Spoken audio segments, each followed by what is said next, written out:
Okay, na-miss natin mag-video dito mga boys, and madami silang bagong sapatos na naka-display in fairness. Tapos meron pa sila dito mga updated colorways ng KT9 and KT8 dito din. Tapos ito mga apparel na bago.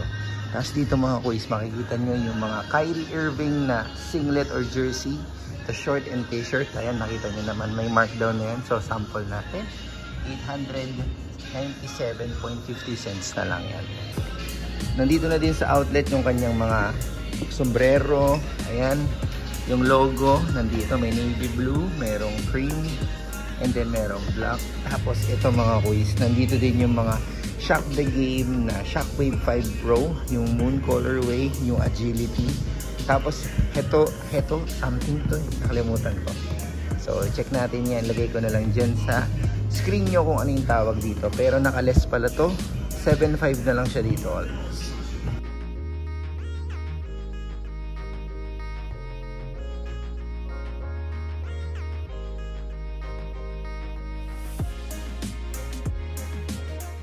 Ito mga kuis, bagong colorway dito ng KT8. Nakasale siya 4,997 or 4,997.50. So sa sizes, ang available na hawak natin is 10.5.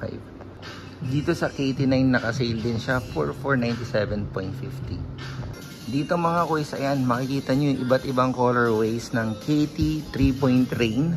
Version 2 ata to, pero ang maganda dito kasi nakasale siya. So check natin, from 6,995 for 197 na lang siya. Pakita natin yung ibang colorway.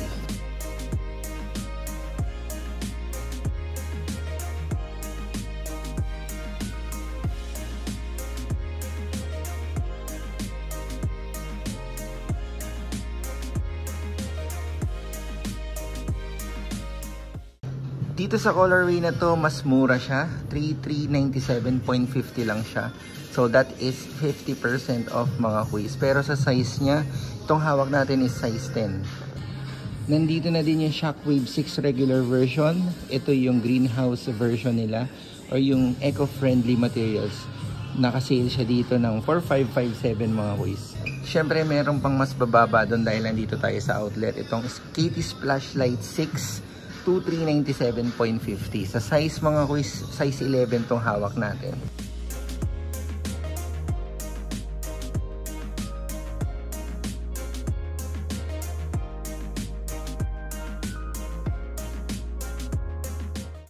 Ano pang bago dito sa outlet? Ito mga kuis, mura din to. KT Splash 6. Ito yung regular version. Ayan, ang price niya is 3,397.50.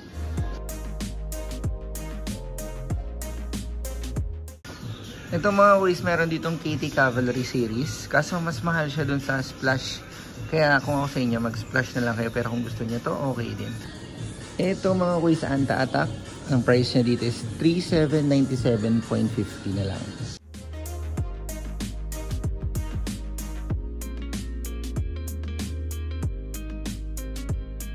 So available dito yung Swagger 1.0 na Sun colorway, 3,957 pesos.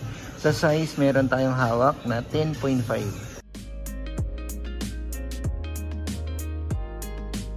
Nakita ko dito yung Scalpel 1.0, 3,957.50 cents.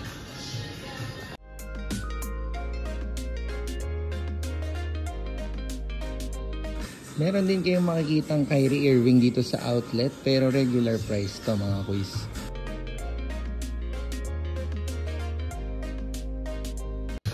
Kung hanap nyo running shoes, ito 2,897.50 cents na lang siya. Meron pa yung ibang design, ayan, mas mababa, 2,497.50. Tapos dito, ito yung pinaka high end ata nila nung last time. Ang price niya dati is 6,995, ngayon parang 3,497 na lang siya. Ito mga kuis, yung mga version 2 ng Shockwave team. Alam ko Shockwave 5 team to. So, ayan, 3,746.25. Medyo nakalimutan na natin, no?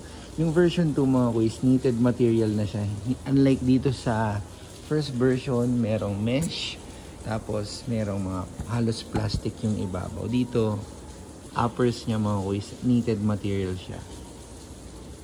Ito din yung Shockwave 5 na version 2. Ito yung version 1 para lang sa kaalaman ng bawat isa. Ayan, medyo mataas yung price niya dito, 5246 mga kuys. Sa Shockwave 5 Team mga kuys na version 2, ito yung gusto kong colorway kasi may iba-iba siyang combination. May pink, powder blue, saka yung cream niya dito sa ibabaw. Same price din siya, 3746.25. So naka-sale na din dito mga kuys yung KT9 Bahamas colorway. So tatlong colorway yan, itong black, itong white, blue, saka itong green. Ayan, ang price niya dito meron pala 4,797 pesos. Ganun din sa mga naunang KT colorways. Ayan, Year of the Dragon. Ito nakalimutan ko yung tawag. Tapos ito yung golden yellow. Ayan. Tapos itong Bay Area Fog. And then meron pa sila ditong Sailor na KT8. Ayan mga kuys, naka-sale din siya ng 4,497 pesos. So ayan mga kuys, mabilis nating update dito sa mga sapatos at apparels na nandito sa outlet nila. So sana makapunta kayo dito at ma-check nyo kung may score kayo.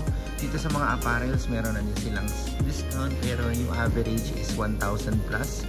And pinakamababang makukuha nyo is 800 pesos. So ayan, ang daming bago. Bisitahin nyo ang Anta outlet dito sa Eastwood.